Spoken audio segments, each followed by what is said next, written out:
नमस्कार दोस्तों, मैं महावीर सिंह वाईपाई श्रीराम में आपका स्वागत करता हूं। आज के वीडियो में बात करेंगे हम संतुलित भोजन, क्योंकि हम संतुलित भोजन के अंदर मेन बातें पढ़ चुके हैं। विटामिन हमने पढ़ लिया, कार्बोहाइड्रेट हमने पढ़ लिया, वसा हमने पढ़ लिया। ठीक है दोस्तों, बचा हुआ था प्रोटीन। प्रोटीन के बारे में बात करने से पहले जो बातें बच गई उसको आज मैं चर्चा डिटेल से करूँगा। देखो, संतुलित भोजन क्या चीज़ होती है।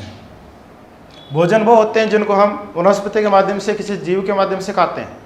लेकिन अगर हमारे शरीर के अंदर जो चीज़ भी हम खाए जा रहे हैं, अगर हमारे शरीर में वो अच्छी फायदेमंद है, हमारे शरीर के रोगों से लड़ने की क्षमताएं हैं, जिसके अंदर खून का निर्माण होता है, जिससे हमें ऊर्जा मिलती है, जिनका अनुपातिक फिक्स होना चाहिए, फिक्स अनुपात में जिस चीज़ खाते हैं वही संतुलित भोजन कहलाता है। इसकी शुद्ध परिभाषा होती है कि वह भोजन जिसमें भोजन के सभी प्रमुख तत्व मौजूद हो।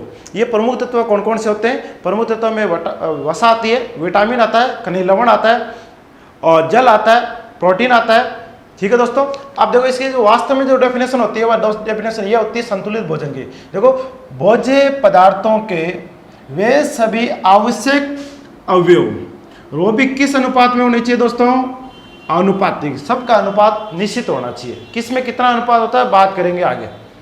जो मनुष्य की शारीरिक क्षमता एवं कार्य की सक्रियता को बढ़ाते हैं, इसके साथ साथ उसको अक्षुण्ण रखने के लिए तथा उनमें अभिवृद्धि हेतु आवश्यक होते हैं, वही पदार्थ क्या कहलाते हैं? संतुलित भोजन। दोबारा डेफिनेशन सुन लो संतुलित भोजन की।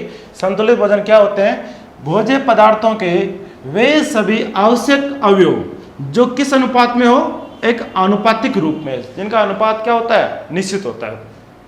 जो मनुष्य की शारीरिक क्षमता एवं कार्य गति को बनाने के लिए, शरीर के कार्य करने के लिए जो सक्रियता एक्टिविटीज को अक्षुण्ण रखने तथा उनमें अभिवृद्धि हेतु आवश्यक होते हैं, वे तत्व क्या कहलाते हैं? संतुलित भोजन कहलाते हैं। संतुलित और असंतुलित, जिसके अंदर खाए जाने वाले जो भोजन है जिनका अनुपात निश्चित होगा तो वो बैलेंस शीट है। ठीक है, यानी बैलेंस डाइट हो जाएगा संतुलित भोजन, और जिसके अंदर अगर निश्चित नहीं है वो अनबैलेंस हो जाएगा, असंतुलित भोजन हो जाएगा। और मनुष्य के शरीर के लिए जो कुछ भी खा रहे हैं एक निश्चित मात्रा में खाना चाहिए। अगर किसी चीज़ को ज़्यादा खाते हैं तो भी नुकसान है, अगर किसी चीज़ को कम खाते हैं तो भी नुकसान है। जैसे कोई भी अगर फल फ्रूट सब्जी या मान लो कि कोई भी खाने वाली चीज़ है जिसको अगर हम ज़्यादा मात्रा में खाते हैं तो भी नुकसान करती है, अगर हम कम मात्रा में खाते हैं तो भी नुकसान होता है। वही बात है कि अगर हम जल बहुत ज़्यादा मात्रा में पीने लग जाते हैं तो भी नुकसान है, और अगर हम बहुत ही कम मात्रा में पीने लग जाते हैं तो डिहाइड्रेशन हो जाएगा। ज़्यादा मात्रा में पानी पीने की वजह से शरीर में पाए जाने वाले या जिनको भोजन के माध्यम से खाए जाने वाले जो खनिज लवण होते हैं वो बॉडी से बाहर निकल जाएंगे। अगर पानी को कम पिएंगे तो हमारे को डिहाइड्रेशन हो जाएगा। कुल मिला के हमारे जितने भी प्रोटीन होगा, वसा होगा, विटामिन होगा, खनिज लवण होंगे, सबको एक निश्चित मात्रा में खाने चाहिए।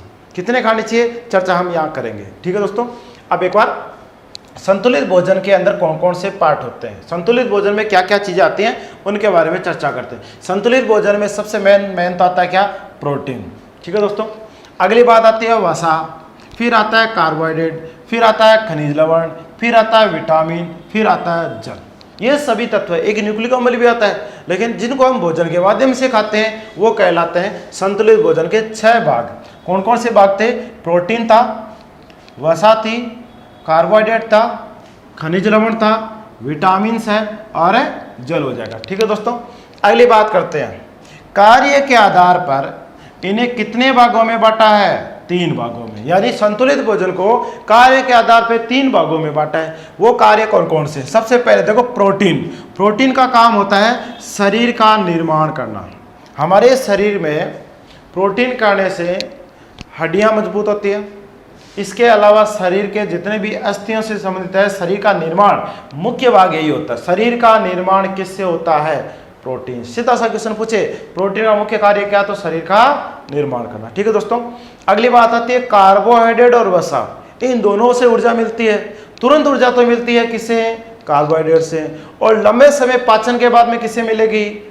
ठीक है, वसा से। यानी कि हमें यह शरीर को क्या देता है? ऊर्जा, एनर्जी देता है। ठीक है दोस्तों, अगली बात करते हैं विटामिन व खनिज लवण बॉडी में क्या करते हैं? तो ये हमारे करते हैं उपापचयी नियंत्रण, यानी कि श्वसन दर का घटना या बढ़ना। बीपी का घटना या बढ़ना, हृदय धड़कन का घटना या बढ़ना, हार्ट बीट, जो भी काम कर रहे हैं शरीर का, ठीक है ना, उपाचयी क्रियाओं पर नियंत्रण का काम किसका होता है? विटामिन का होता है और खनिज लवण का होता है। एक बार पुनः चर्चा कर लेते हैं। देखो, प्रोटीन का मुख्य कार्य क्या है? शरीर का निर्माण करना, ठीक है दोस्तों। कार्बोहाइड्रेट और वसा का मुख्य कार्य क्या है? शरीर को ऊर्जा देना। विटामिन और खनिज लवण का मुख्य कार्य क्या है? उपाचय नियंत्रक, यानी उपाचय क्रियाओं पर नियंत्रण रखना।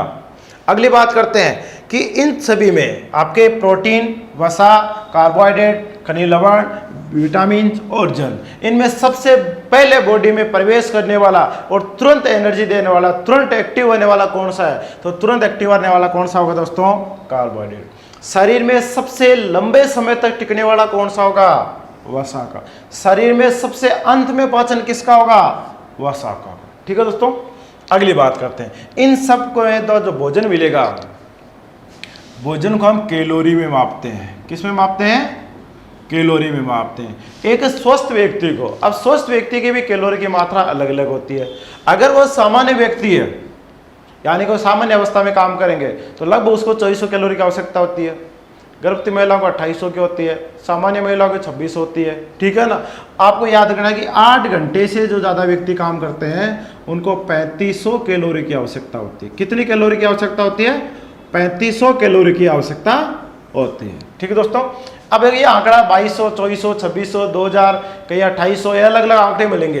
लेकिन आपको एक याद पूछा गया है कि ज़्यादातर जो व्यक्ति 8 घंटे से ज़्यादा काम करे या हार्ड वर्क करे, उनको कितने कैलोरी की आवश्यकता होती है? 3600। जो भी कैलोरी होती है अपने शरीर में जाके एटीपी में कन्वर्ट होती है, और 36 एटीपी मिलके, इन्हीं एटीपी कितने होते हैं बॉडी में? 36 एटीपी।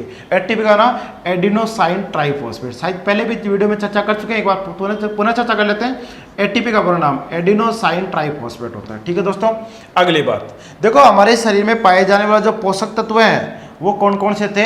एक हमने पढ़ा कार्बोहाइड्रेट, दूसरा हमने पढ़ा था वसा, तीसरा हम पढ़ेंगे प्रोटीन, फिर हमने पढ़ा था विटामिन, अगला खनिज लवण, अगला कौन सा होता है? जल होता है। ठीक है दोस्तों। अब देखो, ये जो कार्बोहाइड्रेट है इनमें कार्बन की मात्रा पाई जाती है, इसलिए कार्बनिक यौगिक हो गया। वसा में भी कार्बन पाया जाता है, इसलिए भी कार्बनिक यौगिक हो गया। प्रोटीन में भी कार्बन पाया जाता है, इसलिए कार्बनिक यौगिक हो गया। विटामिन में भी कार्बन पाया जाता है, इसलिए कार्बनिक हो गया। तो कहने का मतलब हमारे कार्बोहाइड्रेट, वसा, प्रोटीन और विटामिन, ये सारे के सारे कार्बनिक पदार्थ पाए जाने की वजह से ये क्या कहलाते हैं? कार्बनिक पदार्थ कहलाते हैं या कार्बनिक यौगिक कहलाते हैं। अगली बात करते हैं। ये जो खनिज लवण और जल है, इनके अंदर कार्बन की मात्रा नहीं पाई जाती। जिसमें कार्बन की मात्रा नहीं पाई जाती वो क्या हो जाएंगे? अकार्बनिक हो जाएंगे। अब इन सबको खाते हैं, किसी से एनर्जी मिलेगी, किसी से ताकत मिलेगी, किसी से अपने को शरीर के लिए जरूरी हो जाएगा। तो सबके अलग अलग काम होते हैं। देखो, कार्बोहाइड्रेट, वसा, प्रोटीन, इन 3 चीज़ों से, कार्बोहाइड्रेट, वसा, प्रोटीन, इन 3 चीज़ों से अपने को शरीर को क्या मिलती है? ऊर्जा मिलती है। इसके अलावा विटामिन से ऊर्जा नहीं मिलती, खनिज लवण से ऊर्जा नहीं मिलती और जल से ऊर्जा नहीं मिलती। लेकिन शरीर की उपचायी क्रिया होती है, उसमें नियंत्रण रखता है, उसके लिए जरूरी चीज़ है। ठीक है दोस्तों। इनसे ऊर्जा तो नहीं मिलेगी, लेकिन क्या मिलेगा? ये हमारे शरीर की उपचायी क्रिया होती है, उन पर नियंत्रण रखती है। इसके अलावा भी हम जो सलाद के रूप में खाते हैं, देखो इनके अलावा खाद्य रस से भी संतुलित आहार के अवयव है। उदाहरण के तौर पे सलाद, ये हमारा था संतुलित भोजन। संतुलित भोजन के अंदर जितने भी तत्व थे इनकी चर्चा हम पहले कर चुके हैं। जो बच के उनकी चर्चा मैं आज और इस वीडियो में करूंगा। ठीक है। तो अभी मैं प्रोटीन की चर्चा करूंगा। इसमें कोई बात पूछनी है तो पूछ सकते हैं, आप कमेंट में डाल देना, मैं आंसर बता दूंगा आपको। ठीक है दोस्तों। अब देखो, संतुलित भोजन के अंदर सबसे प्रमुख तत्व लेते हैं प्रोटीन। तो आज प्रोटीन के बारे में डिटेल से अध्ययन करेंगे, किस में कितना पाया जाता है, कौन कौन सा होता है, कैसे काम करता है बॉडी में। इन चीज़ों को मैं एक बार हटाता हूँ। तो प्रोटीन के बारे में शुरू से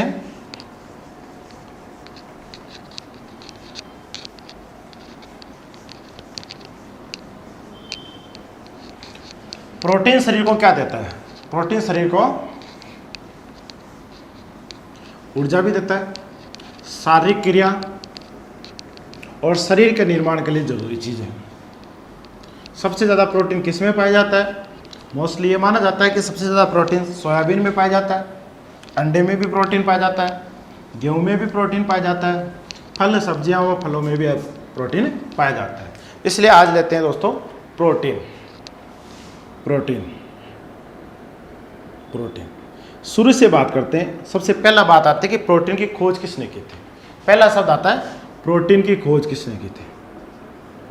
प्रोटीन की खोज, तो बताओ प्रोटीन की खोज किसने की थी। 1910 के अंदर। कब हुई थी? 1910 के अंदर की थी। और जिस व्यक्ति ने की थी उसका नाम है जे बर्जिलियस। जे बर्जिलियस। ठीक है दोस्तों। अगली बात, प्रोटीन का निर्माण कैसे होता है। प्रोटीन का निर्माण यानी किन चीज़ों से मिलकर प्रोटीन का निर्माण होता है। तो प्रोटीन के निर्माण के लिए सबसे ज़रूरी चीज़ें होती है, देखो दोस्तों, carbon, hydrogen, oxygen, nitrogen,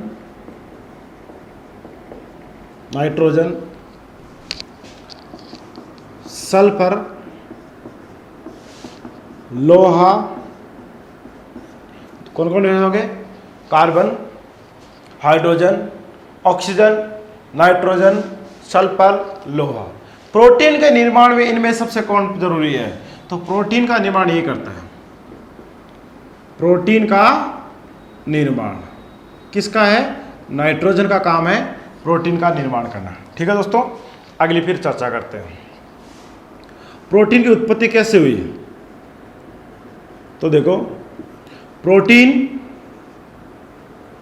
protein amino अम्ल से मिलकर बने होते हैं। एमिनो अम्ल से मिलकर बने होते हैं, से मिलकर बने होते हैं। अब देखो, 20 प्रकार के एमिनो अम्ल से मिलकर प्रोटीन का निर्माण होता है। 20 प्रकार के एमिनो अम्ल से मिलकर प्रोटीन का निर्माण होता है, जिसमें से 10 एमिनो अम्ल होते हैं वो उनका निर्माण हमारे बॉडी में होता है। बाकी बचे हुए जो 10 प्रोटीन है वो हम भोजन के माध्यम से खाते हैं। ठीक है दोस्तों। अगली बात, प्रकृति में वर्तमान में मौजूद एमिनो अम्ल की संख्या, एमिनो अम्लों की संख्या, तो वर्तमान में लगभग 300 प्रकार के एमिनो अम्ल खोज लिए गए हैं। ठीक है ना। अब देखो अगली बात, इंसुलिन में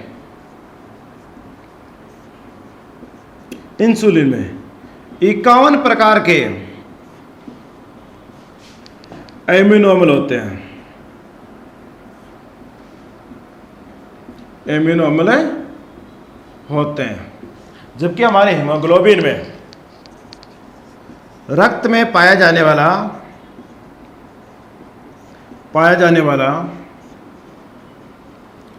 हीमोग्लोबिन में 576 प्रकार के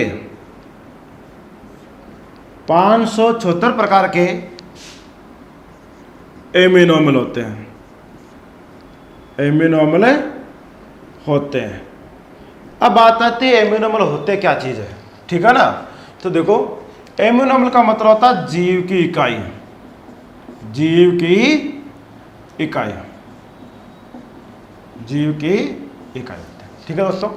एक बार पुनः चर्चा करते हैं, फिर आगे की ओर बढ़ते हैं। सबसे पहले प्रोटीन की खोज किसने की थी? 1910 के अंदर की थी, जे बर्जिलियस नाम के व्यक्ति ने की थी। ठीक है दोस्तों। फिर आता है निर्माण। प्रोटीन का निर्माण किन किन चीज़ों से मिलकर बना होता है?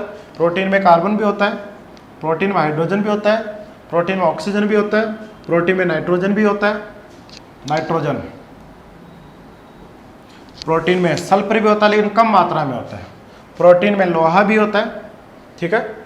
नाइट्रोजन मुख्य इसमें प्रोटीन का निर्माण किसके द्वारा होता है? नाइट्रोजन के माध्यम से। उत्पत्ति, प्रोटीन होते हैं वो एमिनो अम्ल से मिलकर बने होते हैं। एमिनो अम्ल खुद क्या होते हैं? जीवों की इकाई। ठीक है, से मिलकर बने होते हैं। और प्रोटीन में 20 प्रकार के एमिनो नंबर होते हैं, जिनमें से 10 एमिनो अम्ल हमारी बॉडी में पाए जाएंगे और 10 एमिनो हम भोजन के माध्यम से ग्रहण करेंगे। ठीक है दोस्तों, प्रकृति में वर्तमान में लगभग 300 प्रकार के एमिनो अम्ल मौजूद है, या जिनको खोज लिया गया।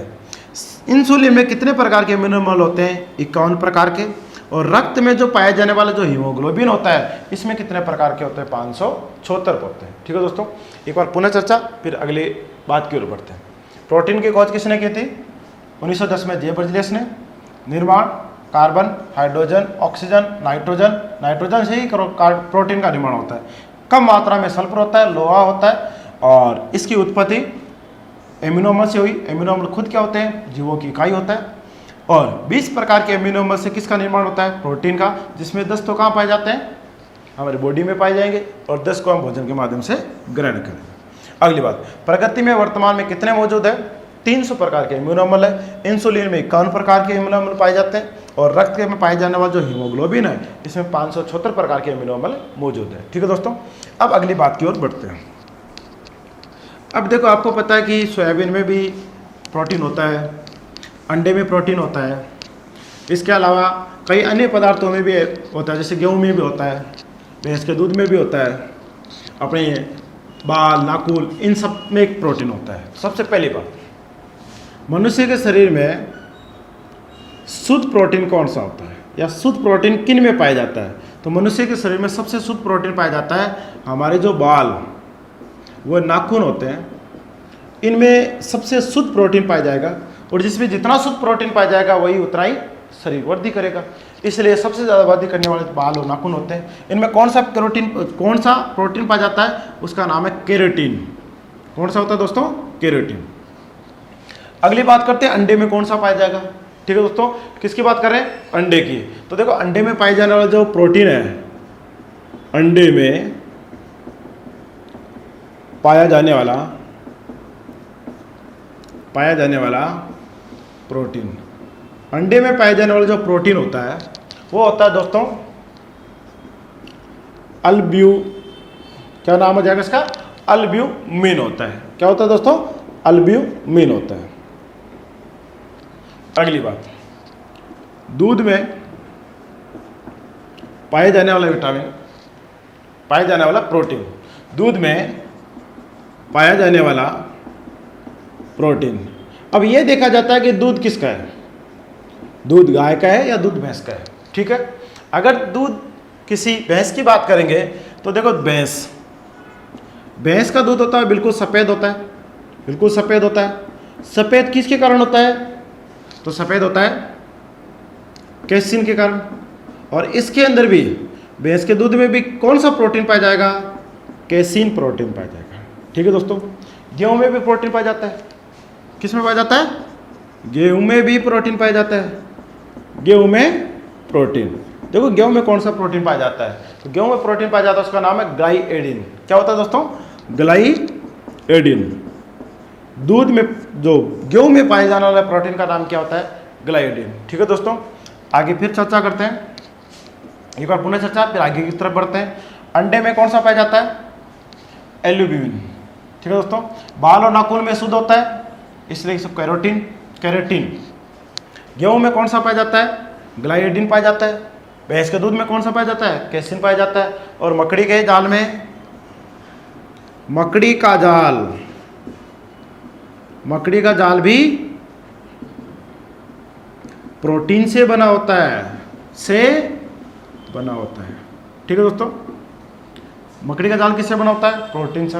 अब देखो, वापस पुनः चर्चा करते हैं। ठीक है दोस्तों, आगे बात करते हैं प्रोटीन के बारे में। आगे और देखो, मानव शरीर के अंदर पाए जाने वाला पहला तत्व होता है जल।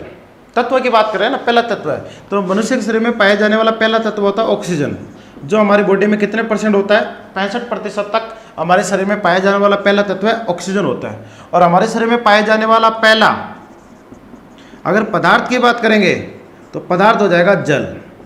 जल की मात्रा बॉडी में होती है 71%। कितनी होती है? 71%। ठीक है दोस्तों, पहला तो जल 71%। दूसरा पाया जाता है क्या? प्रोटीन। तो देखो मैंने लिख भी दिया है कि मानव शरीर में पाया जाने वाला दूसरा सर्वाधिक पदार्थ कितना होता है? प्रोटीन होता है, जिसकी मात्रा बॉडी के अंदर 15% होती है। मानव शरीर में प्रोटीन की मात्रा 15% है। हालांकि आपको एनसीईआरटी 15% मानती है, हो सकता है गाइडों में 15 से लेकर 18% के बीच में हो। कुल मिला के ये बात है कि लगभग 15% तक तो क्या पाया जाता है? कार्बनिक पदार्थ। ऐसा बोला जाए कि सबसे ज्यादा कार्बनिक पदार्थ कौन सा पाया जाएगा? कार्बनिक पदार्थ। तो कार्बनिक पदार्थ में तो प्रोटीन आएगा पहला, कार्बनिक पदार्थों में तो प्रोटीन आएगा पहला, और अगर सिर्फ पदार्थ का नाम आए तब आएगा दूसरा। ठीक है दोस्तों, जो बॉडी बिल्डिंग पदार्थ होते हैं, बॉडी बिल्डिंग पदार्थ, शरीर को बड़ा हटकट हष्टपुष्ट बनाने के लिए या ज़्यादा दिखावा करने के लिए जो बॉडी बिल्डिंग पदार्थ होते हैं, उनके अंदर क्या होता है? प्रोटीन होता है। लगभग 90 से लेकर 95% तक, 90 से 95% उसमें क्या पाया जाता है? प्रोटीन पाया जाता है। प्रोटीन का संश्लेषण कहाँ होता है? राइबोसोम में। प्रोटीन का संश्लेषण कहाँ होता है? राइबोसोम में। इसलिए राइबोसोम को क्या बोला जाता है? प्रोटीन की फैक्ट्री बोला जाता है। इसलिए राइबोसोम को क्या बोला जाता है? प्रोटीन की फैक्ट्री बोला जाता है। ठीक है दोस्तों, अगली बात, प्रोटीन का किसी भी पदार्थ में हम खाते हैं भोजन के माध्यम से, कैसे पता चलेगा कि उसमें प्रोटीन की मात्रा कितनी है? तो उसका जो टेस्ट होता है, उस टेस्ट का नाम है बायोरेट परीक्षण। टेस्ट का नाम क्या है? बायोरेट परीक्षण। फिर रक्त का थक्का जमाता, उसमें भी प्रोटीन ही काम करता है। हालांकि विटामिन के है, आपके प्लेटलेट्स है। इसके अलावा फाइब्रिनोजन नाम का प्रोटीन होता है जो रक्त का थक्का जमाने का काम करता है। एक बार पुनः चर्चा करते हैं, फिर आगे की ओर बढ़ते हैं। सबसे पहली बात करते हैं, ठीक है दोस्तों। तो सबसे पहले मनुष्य के शरीर में पाए जाने वाला जो प्रोटीन होता है वो सभी पदार्थों की देखा जाए तो दूसरे नंबर पे आएगा। ठीक है, पहला कार्बनिक पदार्थ प्रोटीन, शरीर में पाया जाने वाला। तो मानव शरीर में पाए जाने वाला दूसरा सर्वाधिक पदार्थ कौन सा होता है? प्रोटीन। और पहला पदार्थ क्या होता है? जल। ठीक है, अगली बात, बॉडी बिल्डिंग पदार्थों में क्या पाया जाता है? प्रोटीन पाया जाता है। प्रोटीन एक्स, प्रोटीन, या जितने भी पाउडर होते हैं उन सब में क्या होता है? प्रोटीन होता है। मानव शरीर में प्रोटीन की मात्रा कितनी होती है? लगभग 15% होती है। 15 से 18 है तो भी ठीक है। प्रोटीन का संश्लेषण कहाँ होता है? राइबोसोम में होता है। राइबोसोम को प्रोटीन के क्या बोला जाता है? फैक्ट्री बोला जाता है। प्रोटीन खाद्य पदार्थों में कैसे पता चलेगा कि हम कितनी प्रोटीन खा रहे हैं? ठीक है, तो उसके लिए कौन सा टेस्ट होता है? बायोरेट परीक्षण होता है, बायोरेट टेस्ट होता है। रक्त का थक्का जमाने में कौन से प्रोटीन का काम है या कौन सा प्रोटीन कार्य करता है? तो इसमें फाइब्रिनोजन नाम का प्रोटीन करता है। शरीर में ऑक्सीजन की मात्रा कितनी होती है? 65% होती है। और शरीर में जल की मात्रा कितनी होती है? 71% होती है। ठीक है दोस्तों, आगे की ओर बढ़ते हैं। प्रोटीन से जुड़ी हुई कुछ बातें। तो अब बात करते हैं कि प्रोटीन हमें किन किन चीज़ों से मिलेगा, प्रोटीन के स्रोत क्या है। तो देखो किन किन चीज़ों से प्रोटीन मिलेगा। तो सबसे ज़्यादा प्रोटीन मिलता है सोयाबीन से, दालों से, अंडे से। अंडे की हमने प्रोटीन की बात तो कर ही चुके हैं। अब देखो स्रोत, प्रोटीन के स्रोत कौन कौन से स्रोत है जिनकी वजह से हमें प्रोटीन मिलता है? देखो सबसे बेस्ट स्रोत है सोयाबीन, सोयाबीन। ठीक है, इसके अलावा दाल, सभी प्रकार की दालें। इसके अलावा गेहूँ, जौ, चना, या ऐसा लिख दूँ कि अनाज। ठीक है, इसके अलावा फल सब्जियां, इसके अलावा मांस मछली अंडे, मांस मछली अंडे आदि। सबसे ज़्यादा प्रोटीन किस में पाया जाता है? सोयाबीन में पाया जाता है 42%। ये हो सकता है कि थोड़ा ऊपर नीचे मिले आपको कई गाइडों में, लेकिन एनसीईआरटी इसके अंदर डाटा दे रखी है वो 42% है। आप ये भी कर सकते हो कि 40% से लेकर 45% तक क्या पाया जाता है? प्रोटीन पाया जाता है। किस में पाया जाता है? सोयाबीन में। दाल की बात करेंगे तो दाल व्यक्ति को खानी चाहिए, लेकिन दाल एक जैसी दाल रोज नहीं खानी चाहिए। दाल भी कैसी खानी चाहिए? बदल बदल के खानी चाहिए। दाल कैसी खानी चाहिए व्यक्ति को? बदल बदल के। जैसे आज चने की है, दूसरे दिन अरहर की हो जाएगी, तीसरे दिन आपके तो मसूर की दाल हो जाएगी, फिर आपके मूंग की हो जाएगी। ऐसे दालें बदल बदल के व्यक्ति को खानी चाहिए थी।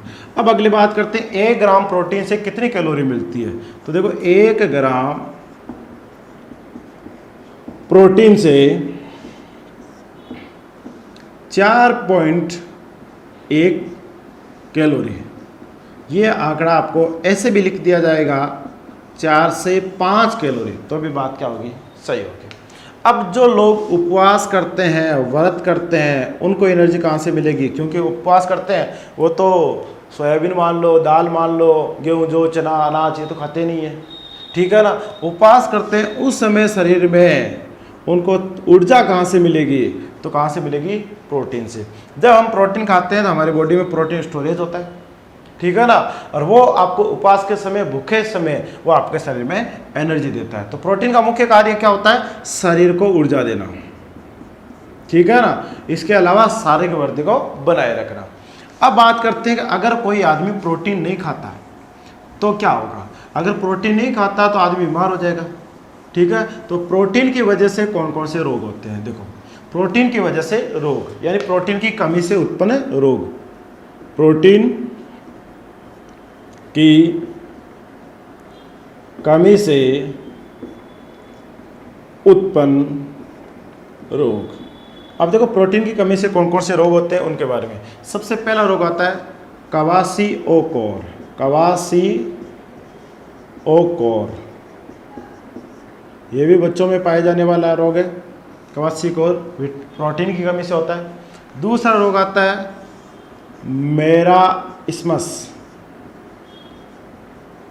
मेरास्मस, जिसको बोलते हैं सूखा रोग। जिसको क्या बोला जाता है? सूखा रोग बोला जाता है। हड्डियां सूख जाती है, ठीक है ना। सूखा रोग में बच्चों में होने वाले रोग है। देखो क्वाशिओकोर भी किससे होता है? प्रोटीन की कमी से होता है। और मेरास्मस में भी किससे होता है? प्रोटीन की कमी से होता है। ये बातें थी दोस्तों प्रोटीन से। प्रोटीन से जितना हो सकता था मैंने डीपली बातें की। और फिर भी अगर आपका कोई क्वेश्चन है, कोई बात पूछना चाहते हो तो आप कमेंट में डालिए, मैं आपका जवाब दूंगा, ठीक है दोस्तों। फिर मिलूंगा अगले वीडियो के अंदर। संतुलित भोजन के अंदर मैंने प्रोटीन करा दिया, विटामिन करा दिया, वसा करा दिया, कार्बोहाइड्रेट करा दिया। अब अच्छा हुआ आपके खनिज लवण। तो अगले वीडियो में बात करूंगा मैं खनिज लवण से जुड़ी बात है, ठीक है दोस्तों। उसके बाद हमारा संतुलित भोजन वाला टॉपिक पूरा हो जाएगा। फिर एक नए टॉपिक के साथ फिर मिलेंगे। आज के लिए इतना ही। जुड़े रहिए श्री राम से। और अपनी जो भी तैयारी कर रहे हो जिसमें जनरल साइंस आती है, तो मोस्टली जनरल साइंस आपके इस वीडियो से कंप्लीट हो जाएगी। और जितने भी आने वाले वीडियो के अंदर भी जितना हो सकता है कवर करेंगे। पीछे आए हुए पेपरों को विश्लेषण करके फिर एक हम अपडेट डालेंगे, ठीक है दोस्तों। आज के लिए इतना ही। जय श्री राम, धन्यवाद। फिर मिलेंगे अगले वीडियो में।